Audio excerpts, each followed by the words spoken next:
그 SKC 경우는 제가 왜 좋게 보냐면 뭐 어쨌거나 동박 기술력 측면에서 어쨌거나 국내 1등이고 세계 1등이고요. 네. 아, 세계 1등이에요. 그렇죠. 저 동박 업체가 뭐 전 세계적으로 7, 8개인데 네. 뭐 그중에서 이제 결국은 뭐 중국 업체들하고 이제 한국 업체들인데 네. 중국 업체들은 기술력이 많이 딸려요. 그러니까 보통 이제 그 가면 갈수록 광폭 1m 40cm, 140cm 이상, 그다음에 그 고강도, 그다음에 고연신 길게 늘릴 수 있고 뭐 넓게 잡을 수 있고 그러려면 이제 우러지지 않고 그 강도가 높아야 되고 그런 것들이 사실은 말이 쉽지가 않거든요. 네. 20 몇 킬로짜리 끊어지지 않고 그 동박 그 롤에 감기는 그 동박을 생산하는 기술이 그게 그냥 되겠습니까, 그게? 네. 예. 근데 그게 가면 갈수록 지금은 이제 뭐 중국 업체들 동박이 이제 저가 동박이라고 해서 싼 맛에 많이 쓰지만 가면 갈수록 특히 북미처럼 이제 이제 북미처럼 그 생산 캐파 측면에서 보면 캐파 구축 비용이 많이 들잖아요. 그런 측면에서 보면 이게 그 국내 저 동박 업체들의 고품질 동박을 쓰면 사실 전체 생산 캐파의 약 1% 가량을 비용을 줄일 수가 있거든요. 네. 1%는 그러니까 별거 아니라고 생각할지 모르겠는데 우리 국내 배터리 3사가 저 북미에 지금 구축하려는 캐파들의 규모는 회사별로 최소 수십조 원씩이에요. 다. 네. 그게 1%만 할게요도 예를 들어서 50조 원에 1%만 할게 5천억이에요. 그게 작은 건가요, 그게? 그런 걸 아낄 수가 있는데 그 정도로 생산 효율을 올릴 수가 있다는 거죠. 그러면 가면 갈수록 고품질 동박을 안 쓰겠냐는 거죠. 네. 그리고 거기다가 지금 사실 이제 IRA 규정상으로 이제 이 동박은 그 뭐 배터리 컴포넌트든 또는 이제 뭐 구성 소재든 이런 식으로 이렇게 좀 명확하게 규정이 안 돼 있어서 아직은 이제 뭐 저 배터리 3사가 적극적으로 아직은 쓰고 있지는 않으나 또 IRA 세제 혜택을 이제 보완하는 규정에 따라서는 이 동박도 들어갈 수가 있거든요. 네. 뭐 그런 경우가 되면 훨씬 더 이제 급물살을 탈 가능성도 높고 그렇지 않다 하더라도 배터리 셀 업체들의 이제 생산 효율을 올리기 위해서라도 가면 갈수록 국내산 이제 고품질 동박을 쓸 수밖에 없다. 그렇게 보자면 SKC나 롯데에너지 머티리얼즈 이 두 업체의 동박을 쓸 수밖에 없다. 그리고 아까 기술력이 왜 전 세계에서 1, 2다라고 말씀을 드리냐 하면 그거는 테슬라가 이미 입증을 해줬어요. 테슬라가 중국 업체들까지 포함해서 다 그 동박 품질 테스트를 했는데 네. 자기네들 기준을 충족시켜 주는 게 국내에 SKC하고 롯데에너지 매트리얼즈 2개밖에 없었거든요. 그래서 테슬라가 그 어차피 이제 기가 팩토리 짓게 돼 있잖아요. 거기에 동박을 쓰면 SKC 거하고 롯데에너지 머티리얼즈 이 2개밖에 못 씁니다. 자기네들 품질 기준을 만족한 게 그 2개밖에 없으니까. 네. 그건 테슬라가 이미 입증을 해준 거예요, 사실. 네. 그래서 특히 하반기로 가면 갈수록 동박 실적도 이제 올라올 거고 거기에 대해서 이제 제가 SKC를 좋게 보는 건 뭐냐면 앞으로 이제 가면 갈수록 이제 그 반도체 쪽에 그 이제 생산 효율을 올리기 위해서 글라스 기판이라는 걸 쓸 수밖에 없어요. 이 글라스 기판은 2차 전지와는 또 다르게 이게 그 방향으로 갈 수밖에 없는 그래서 그 기존에 이제 유기 기판하고 다르게 이 글라스 기판 쪽으로 이제 이 단위 면적당 훨씬 더 많은 이제 그 기판 그러니까 그 기판을 쓸 수밖에 없기 때문에 그 기본적으로 글라스 기판 쪽으로 가는 것은 대세가 될 수밖에 없고 또 하나의 이제 구조적 성장 아이템이라고 저는 보는 거거든요. 그리고 이게 초기 산업이기 때문에 아직 경쟁자가 제한적이고요. 국내에서는 뭐 삼성전기도 한다고 하는데 SKC 쪽이 가장 빠릅니다. 네. 그래서 여기는 마진율이 기본적으로 30% 40% 이래요. 그러면 그 매출 성장률보다 이익 성장률 측면에서 굉장히 하여튼 기대가 되는 거고요. 그래서 SKC 같은 경우는 동박 사업이 올해 하반기부터 실적이 증가하고 올해 연말쯤 또는 내년 초 정도 가면 글라스 기판이 이제 본격적으로 실적이 가세하면서 그리고 거기는 특히 이익단에서 굉장히 큰 긍정적인 효과를 발휘하면서 실적과 주가를 동시에 끌어올릴 가능성이 높다 이렇게 이제 보는 거고요. 뭐 회사 목표대로 된다 그러면 제가 볼 때 한 3년 후까지 26년 정도까지 회사가 뭐 매출을 거의 7조 원 정도 끌어올릴 수 있다고 하니까요. 상당히 큰 주가 상승 여력이 저는 있다고 생각합니다. 제가 볼 때 최소 4-5배 이상 주가 상승 여력이 있다고 판단이 되기 때문에 이것도 제가 상당히 보수적으로 저는 말씀드립니다. 회사는 한 7-8배 정도로 회사의 어떤 실적 추정치 또는 목표치에 따르면 주가 업사이드가 저는 한 7-8배까지 가능한 기도 보이는데 줄여서 그냥 한 4-5배라고 말씀드리는 거고요. 그래서 그냥 한 3년 기다려서 4-5배를 목표로 하고 투자한다. 뭐 대박이죠. 4-5배가 안 돼도 3배만 올라도 나쁘지 않잖아요. 한 해에 100%씩이잖아요. 네. 아니 그러니까 그거보다 더 좋은 종목들을 고르실 수 있으면 투자하시면 돼요. 다른 거. 근데 그게 없으면 이런 종목들 그냥 기다렸다 투자하시면 되죠. 그래서 이거 뭐 몇 달간 주가 지지부진하더라도 그거 가지고 뭐 그 사이에 또 뭐가 올랐네. 아 기회비용 뭐 발생했네. 이렇게 이야기하실 분들은 투자하지 마시고요. 제가 말씀드리는데 그런 분들은 앞으로 100날 투자하고 100년을 투자해도 부자 못 됩니다. 제가 볼 때. 그러지 말고 지금은 좀 지지부진해도 이렇게 앞으로 고속 성장하고 주가 업사이드가 큰 이런 종목들을 주가가 쌀 때 비중을 실어 투자하는 것이 정말 큰 수익을 올릴 수 있는 그 지름길이다. 늦게 가는 것처럼 보이지만 이게 가장 효과적인 방법이고 오히려 지름길이다. 저는 이렇게 강조를 드리고요. 소장님 그러면은 소장님께서는 한 3년에 5배 정도 최소한 그 정도 나와야 그런 기업에 조금 투자를 하시는 편이세요? 제 이제 타겟은 최소 타겟은 뭐냐면 2년에 3배 정도입니다. 2년에 3배. 그래서 2년에 3배 정도 주가가 오를 수 있는 잠재력이 있는 기업들을 골라서 투자하죠. 그래서 투자하다 보면 2년에 3배가 아니라 2년에 뭐 4배, 5배 오르기도 하고요. 근데 거꾸로 2년에 3배라고 봤는데 실제로는 뭐 2년에 3배가 안 나오고 뭐 2배에 거치거나 또는 심지어는 처음에 판단을 뭔가 잘못해서 수익이 별로 안 나거나 심지어는 뭐 손실나는 경우도 없지 않아 있죠. 드물지만. 그러나 기본적으로는 대부분 최소 2년에 3배 정도는 주가가 오를 수 있는 잠재력이 있어 보이는 기업들을 고르고요. 그리고 실제로 조금 제가 요즘 와서 가면 갈수록 이제 좀 뭐 목표로 삼는 건 한 2년에 5배, 3년에 2년 내지 3년에 5배 정도 오를 수 있는 그 정도 잠재력은 있어 보일수록 제가 좀 더 매력적이라고 생각합니다.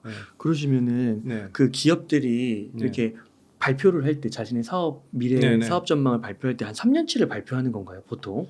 그건 꼭 그렇지는 않죠.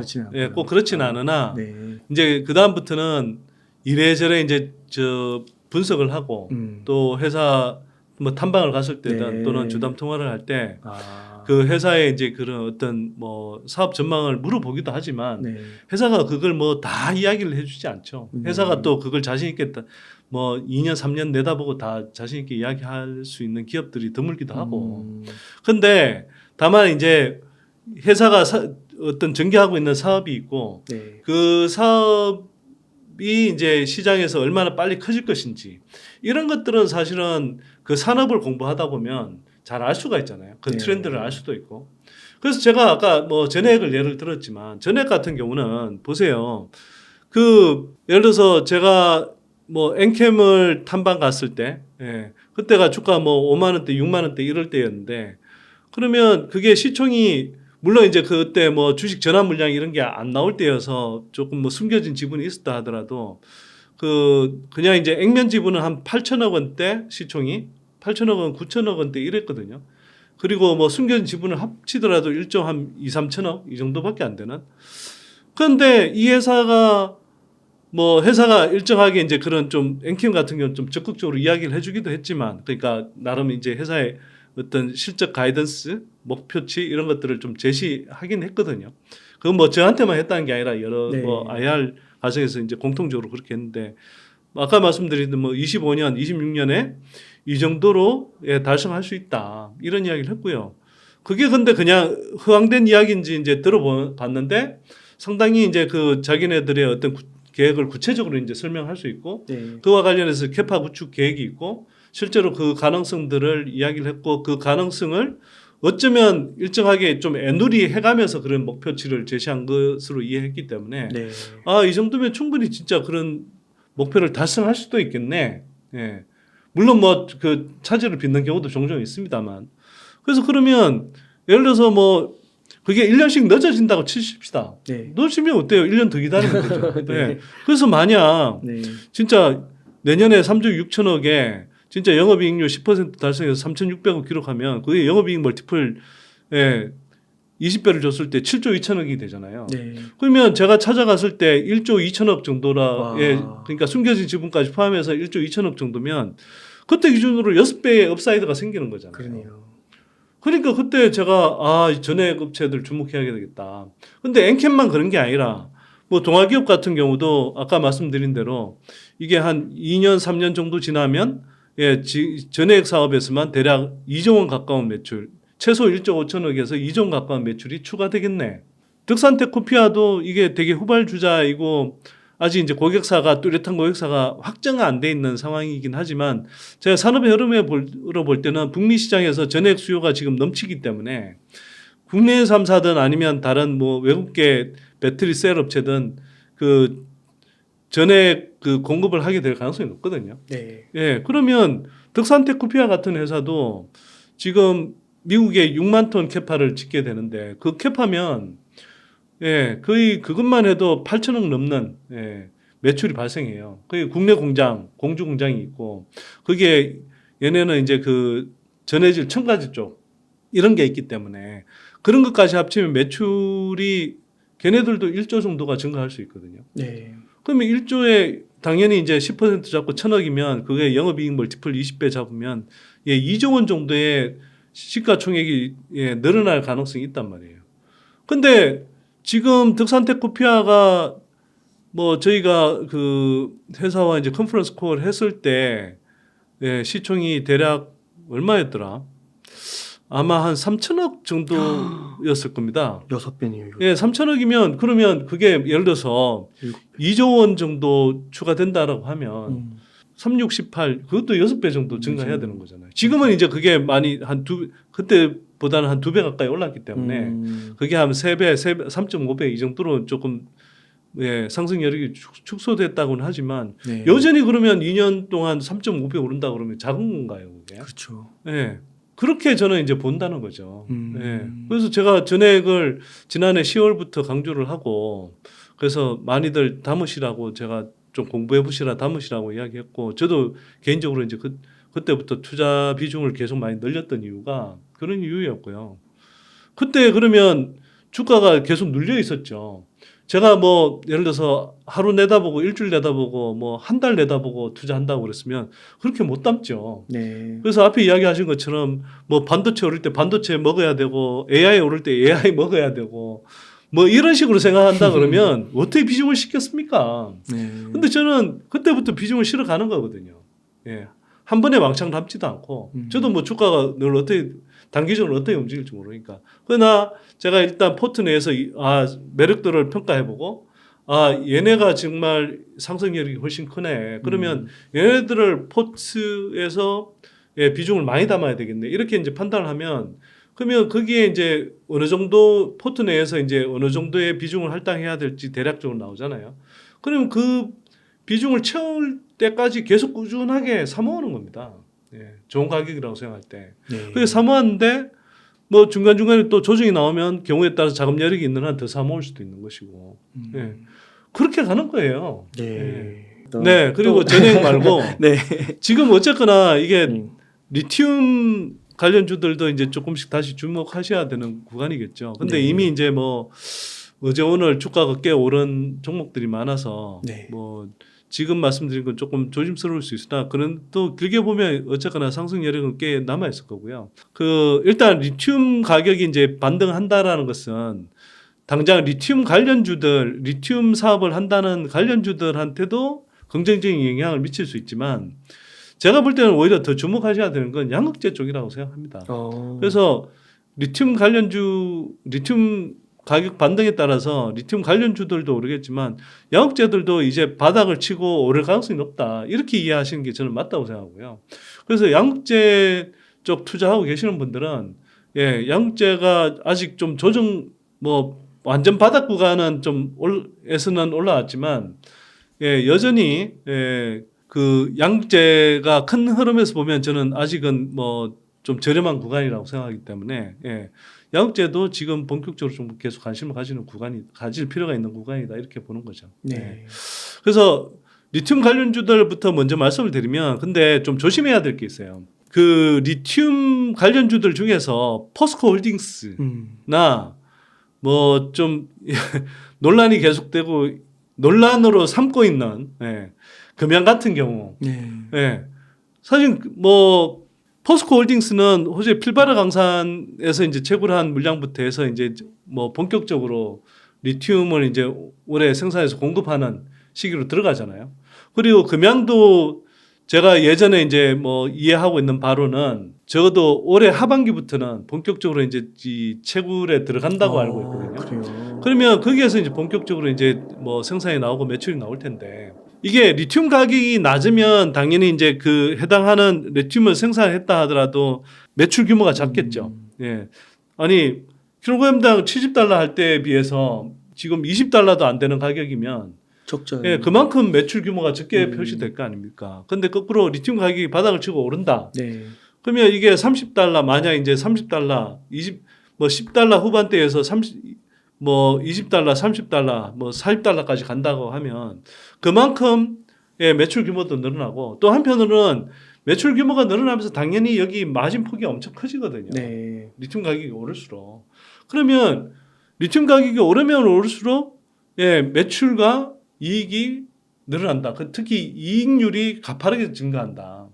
이렇게 생각하시면 되고요. 그래서 리튬 가격이 바닥을 치고 오를 때 가장 큰 수혜주는 리튬을 인가공한다, 컨버전한다 이런 회사들보다 사실은 이게 포스코 홀딩스나 또는 금양 같은 이런 회사들이 저는 그 수혜 폭이 가장 클 가능성이 높다 이렇게 봅니다. 리튬 가격이 이제 바닥을 치고 오르는 거는 거의 기정사실로 보시는 거네요. 많은 전문가들이 그렇게 보고 있고 최근에 이제 왜 그렇게 보냐 하면 그 이게 이제 그런 리튬 그 가격 그래프를 보여드리면 좋은데 그 중국의 이제 탄산 리튬 현물 선물 가격이 바닥을 찍고 6그레일, 7그레일 연속 계속 지금 상승세를 보이거든요.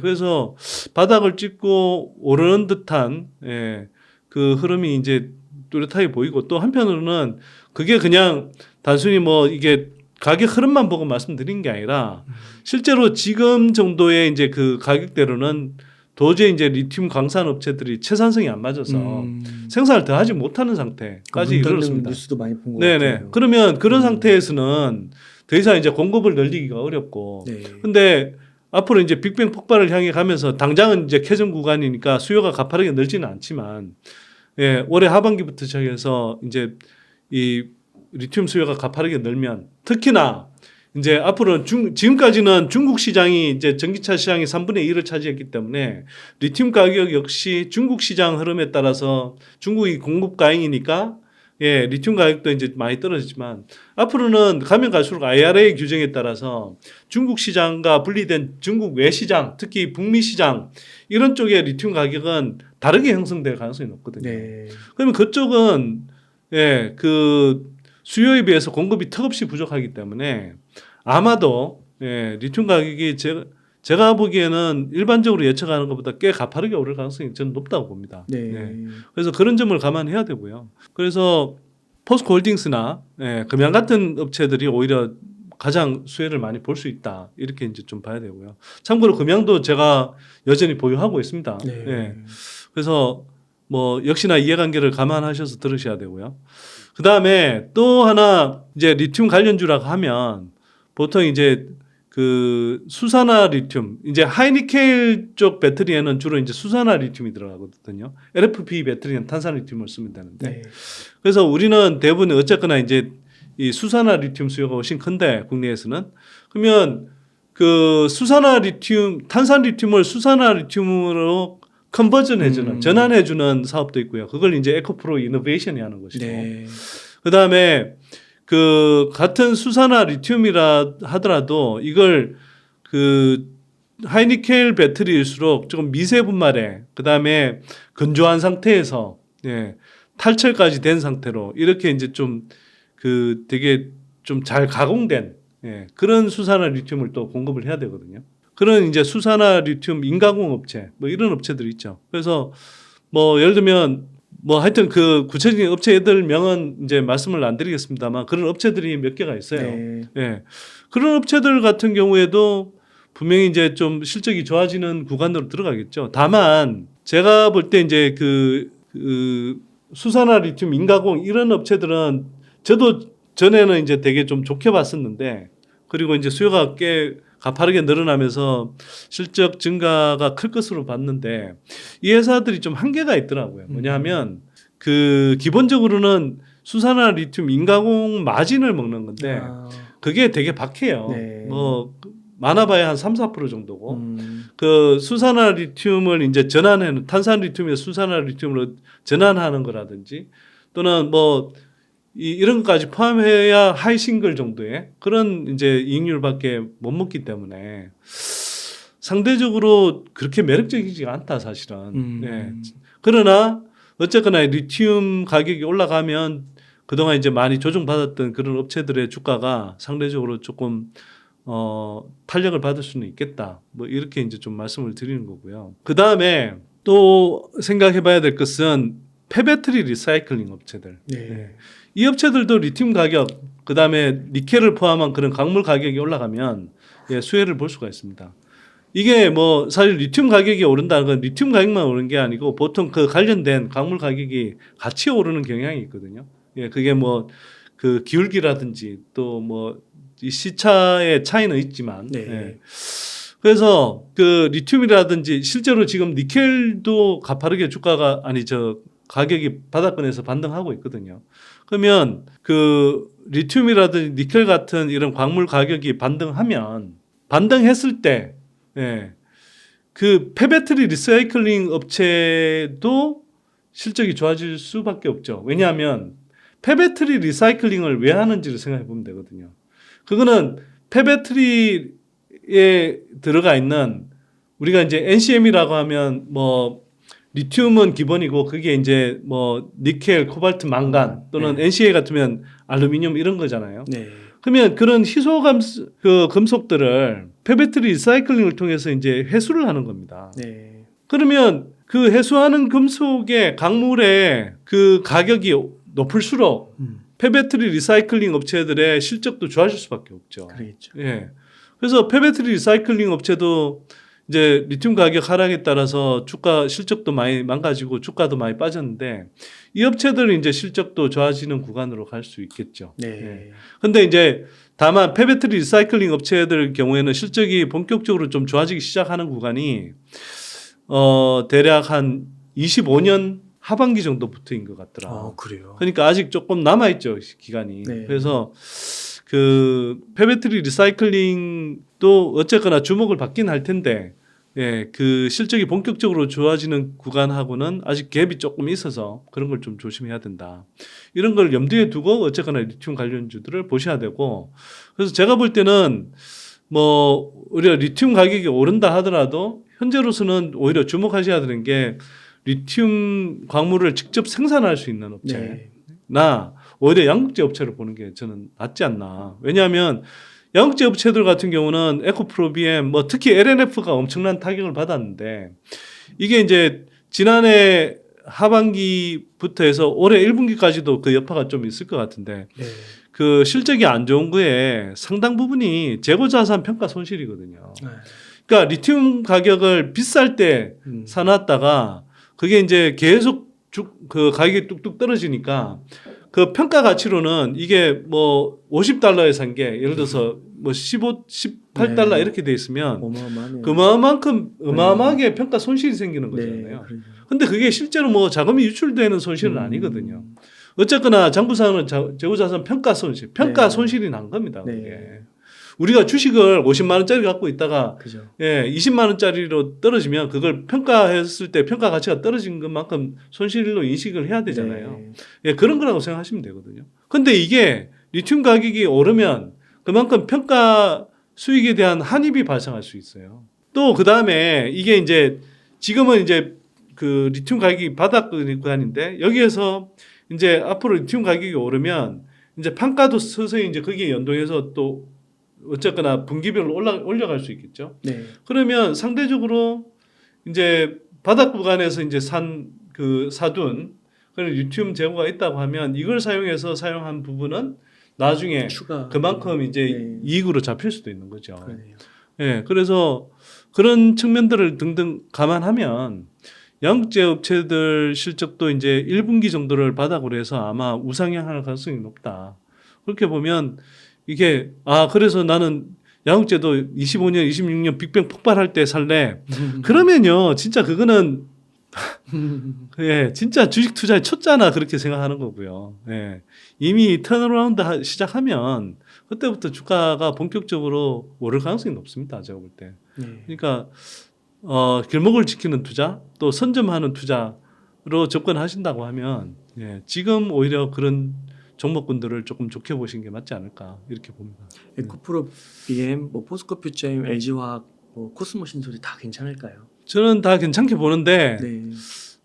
에코프로 BM, 뭐 포스코 퓨처엠, LG화학 다 좋은데 LNF는 네. 이거 뭐 모르겠습니다. 재고자산 평가 손실이 워낙 크게 나서요. 4분기에도 그렇고 그게 그 지난해 컨퍼런스 콜을 한 거 보면 지난해 한 게 아니라 올 들어서 했나? 올 들어서 하여튼 지난해 4분기 그 실적에 대한 컨퍼런스 콜을 한 거 보면 그게 올해 상반기까지도 그 재고자산 평가 손실이 상당 부분 발생할 것 같다고 그러거든요. 네.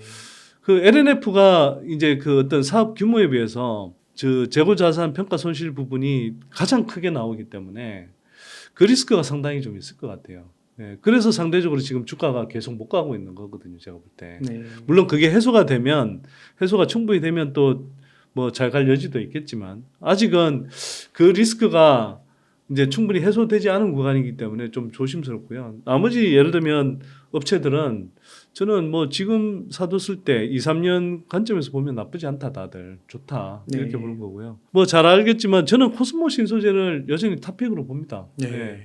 코스모 신소재는 그 기본적으로는 배터리 셀 업체들로부터 사급받는다고 하는데요. 그 뭐 LG 엔솔이든 또는 삼성 SDI 같은 그런 회사들이 그 이른바 이제 그 큰 손들이니까 더 싸게 사올 수 있잖아요. 그래서 싸게 사온 그 리튬을 이제 사급받아서 그걸 이제 일종의 인가공하는 형태로 그 양극재를 만들기 때문에 사실 뭐 지난해 3분기, 4분기도 그렇고 그 일정한 꾸준한 영업이익이 계속 나왔거든요. 네. 근데 거기에 대해서 지금 굉장히 가파르게 이제 캐파 증설을 하고 있는데 지금 그 원래는 올해 연말까지 10만 톤 캐파 구축한다고 그러는데 아마 올해 7, 8월 정도까지 가면 10만 ton 캐파 구축을 할 것 같고요. 그에 이어서 그 올해 하반기 가면 다시 추가로 20만 톤까지 늘리는 그런 또 추가 캐파 증설을 한다고 그래요. 그러니까 굉장히 가파르게 지금 캐파 증설을 한다. 그리고 고객사들의 주문이 계속 이어지고 있다. 네. 뭐 이런 점에서 되게 매력적이고 특히 앞으로 이제 우리 배터리 셀 업체들이 중국 LFP 배터리에 대항해서 가성비 높은 이제 그 중저가 배터리를 생산해야 되는데 그게 핵심 배터리 스펙이 이제 바로 고전압 미드 니켈 배터리거든요. 거기에는 사실 고전압 상태에서도 그 안정적인 양극재를 만들어야 되기 때문에 화재 위험이 이제 낮아지는 그리고 균열이 안 생기는 그 양극재를 써야 되기 때문에 그게 단결정 소입경 양극재를 예, 필수로 써야 되는데 그 단결정 섭격과 관련해서는 국내 양극재 업체들 중에 가장 개발이 빠르고 지금도 가장 좋은 수율을 내고 있어요. 네. 그게 이제 LG 화학을 통해서 이제 최종적으로 LG 엔솔이 들어가는데 예, 그런 측면에서 보면 예, 상당히 수요가 있는 그런 앞으로 수요가 있는 그런 양극재에 대한 기술이 상당히 확보돼 있다. 거기에 대해서 뭐 올해 중에 아마 삼성 SDI든 SK온까지 예, 국내 배터리 3사 모두에 공급하는 업체가 될 가능성이 높다라는 측면에서 보면 예, 올해 가장 리스크가 적으면서도 실적 증가 폭이 뚜렷할 업체이고 주가 상승 모멘텀도 많은 업체다. 저는 이렇게 보고 있습니다. 네. 그 2차 전지 주가가 네. 작년에 정말 그 피크를 찍다가요. 정말 네. 모든 국민들의 국민주가 됐다가 조정을 좀 받았잖아요. 네. 그 원인은 뭐라고 보세요? 아니 뭐 네. 당연히 실적 성장이 둔화돼서 그런 거죠. 실적 예. 성장이세요. 기본적으로 주가는 네.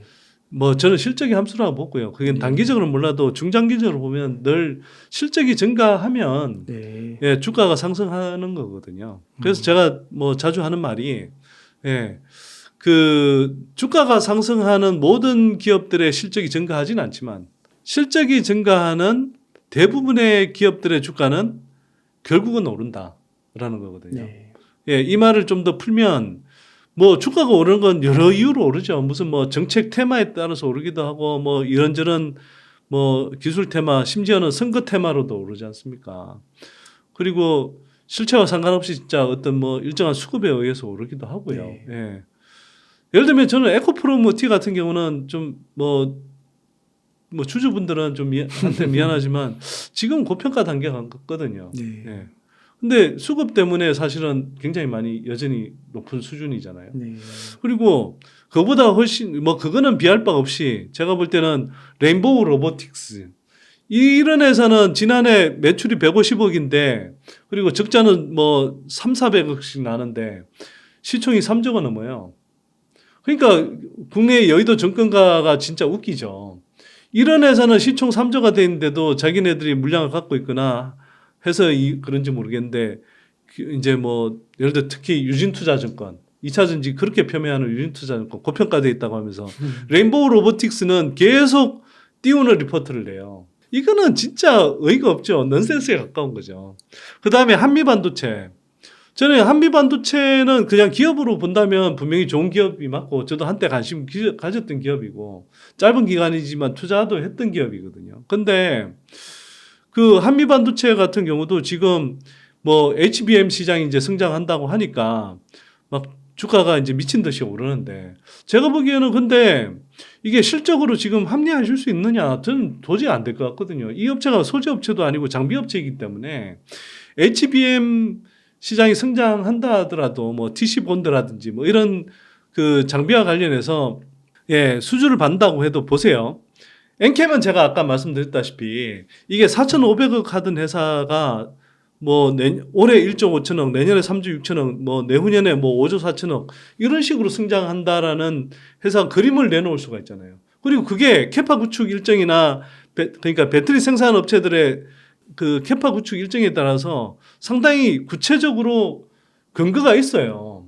근데 한미반도체가 지금 뭐 지난해 몇백억 수주를 받았고 올해 뭐 얼마 전에 또 1,000억대 수주를 다시 한번 받았는데 그렇다 한들 이 회사 지금 시총이 뭐 8조 원 이렇게 되는데 네. 8조 원 뭐 9조 원 이렇게 되는데 이 시총을 합리화해 줄 만큼 그런 실적이 생기냐는 거죠.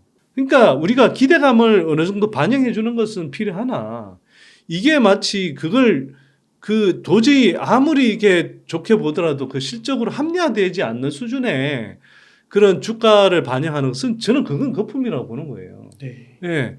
제가 엔캠이 예를 들어서 단기간에 가파르게 올랐다라고는 생각하지만 이걸 제가 거품이라고 단정하지 않고 오히려 뭐 여전히 한 2년 정도 내다본다 그러면 상승 여력이 여전히 있다고 이야기 드리는 이유가 뭐냐면 회사 목표대로 진짜 5조 4천억 정도의 매출을 만들어낸다 그러면 시총을 최소 10조 원 봐줄 수 있고 거기에서 이익률이 좀 더 좋다 그러면 10몇 조까지 봐줄 수 있는 회사란 말이에요. 그러면 그리고 사실 더 연장하면 이건 너무 좀 그 기간이 멀어져 있긴 하지만 2030년 가면 회사 목표는 30조 원 매출 목표예요.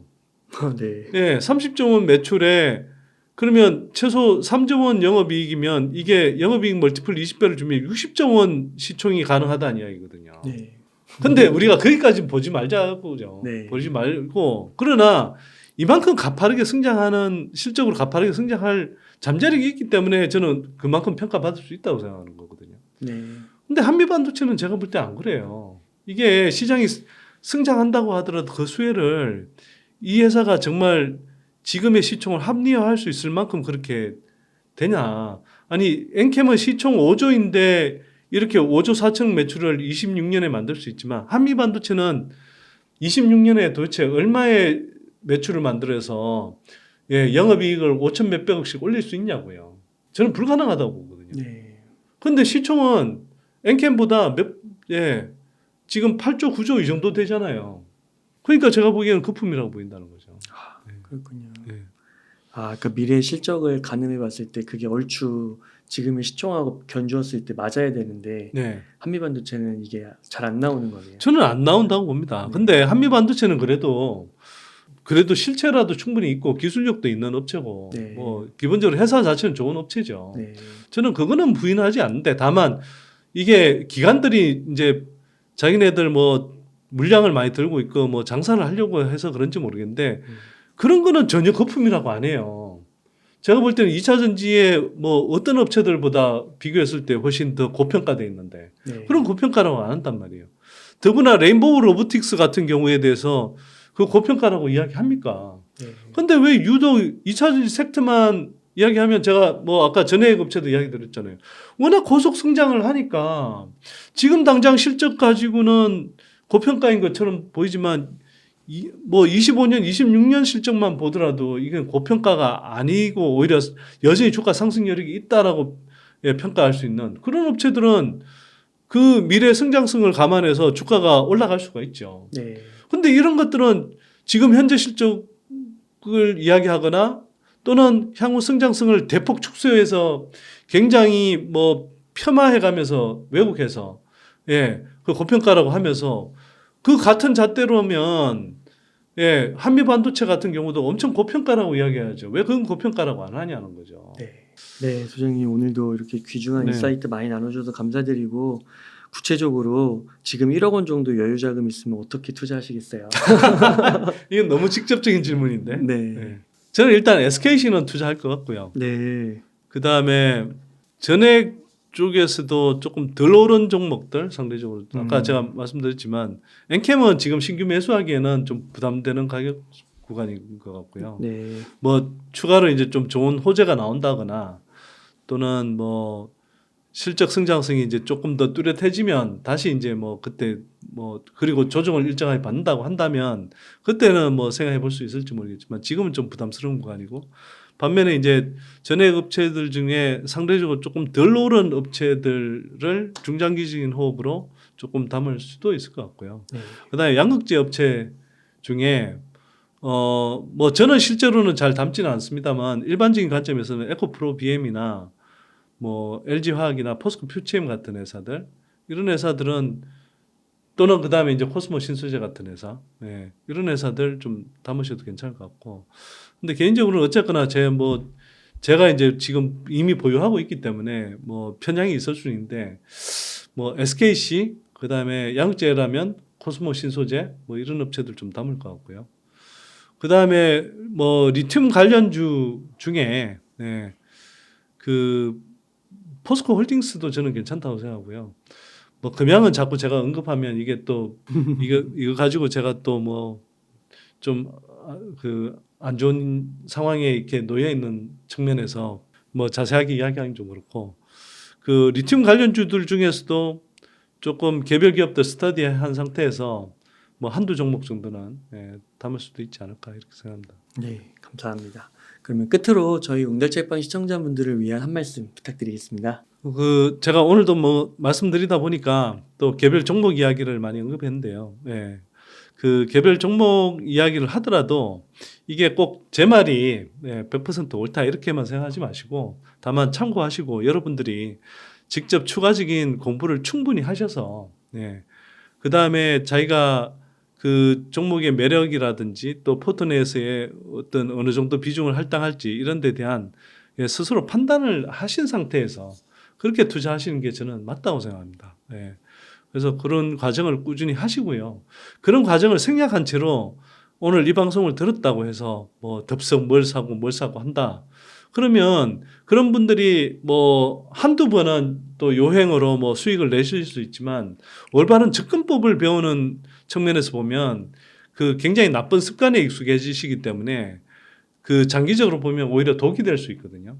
그렇게 하지 마십시오. 그리고 제가 늘 강조드리지만 어떤 종목을 기동량 하려고 하지 마시고 아무리 좋은 종목이라 하더라도 어떤 분은 큰 수익을 내고 어떤 분은 조금밖에 수익을 못 내고 어떤 분은 손실을 내기도 한다고 그랬잖아요.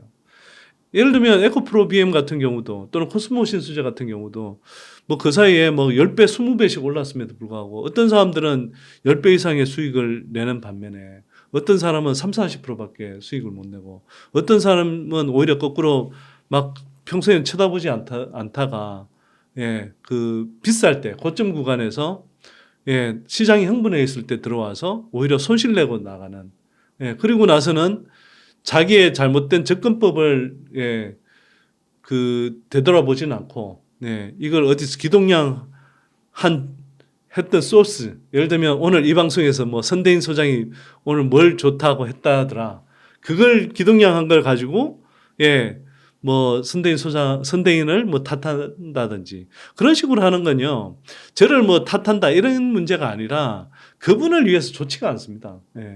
주식 투자는 그렇게 하는 게 아닙니다.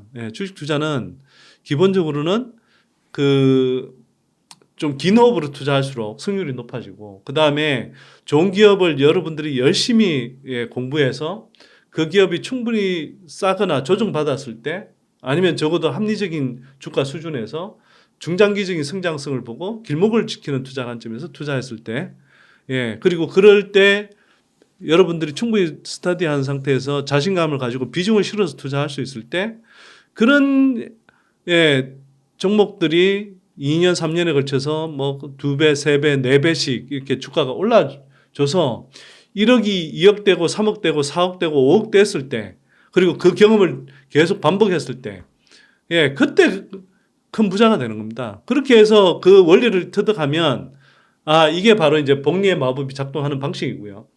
그렇게 그런 걸 평생에 걸쳐서 누적해 가면 10년, 20년, 30년 누적해 가면 처음에는 이게 뭐 도저히 상상도 못했던 굉장히 큰 부를 축적할 수가 있거든요.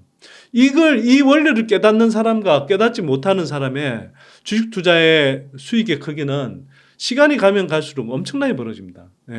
그래서 길목을 지켜서 비중을 실어서 큰 수익을 내는 경험을 반복해가면서 복리의 마법을 그 10년, 20년, 30년 후까지 계속 누적해가라. 그러면 그런 분들은 적어도 경제적으로는 굉장히 큰 성공을 누릴 수 있을 거다. 저는 그렇게 생각하고요. 제발 오늘 뭐 제 이야기도 그냥 선대인이 이번에는 무슨 종목 이야기하지? 기동량하는 관점으로 듣지 마시고 이건 이 종목을 판단하고 이 종목을 바라보는 어떤 로직을 보시고 제가 어떤 로직으로 그런 설명을 하는지를 보시고 그렇게 했을 때 산업의 흐름 속에서 어떤 식으로 이렇게 종목을 찾을 수 있는지 어떤 종목을 지금 주목해야 되는지 그 로직을 주목하시고 그렇게 발굴하고 분석한 기업들을 또 어떤 관점에서 투자하려고 하는지 이걸 익히셔야 된다. 그래서 이런 올바른 종목 발굴 분석법을 배우시고 또 올바른 투자 접근법을 익히셔야 그래야 진정한 수익을 내실 수 있다. 다시 한번 강조드리면서 좀 마무리했으면 합니다. 길목을 지켜서 비중을 실어서 큰 수익을 내는 거, 이 경험을 반복적으로 해보자. 좋은 말씀 해주셔서 감사합니다. 이렇게 해서 선대인 소장님을 모시고 이야기를 나눠봤습니다. 긴 시간 동안 유익한 사이트 많이 나눠주셔서 감사의 말씀 드립니다. 오늘 고생 많으셨습니다. 네, 감사합니다.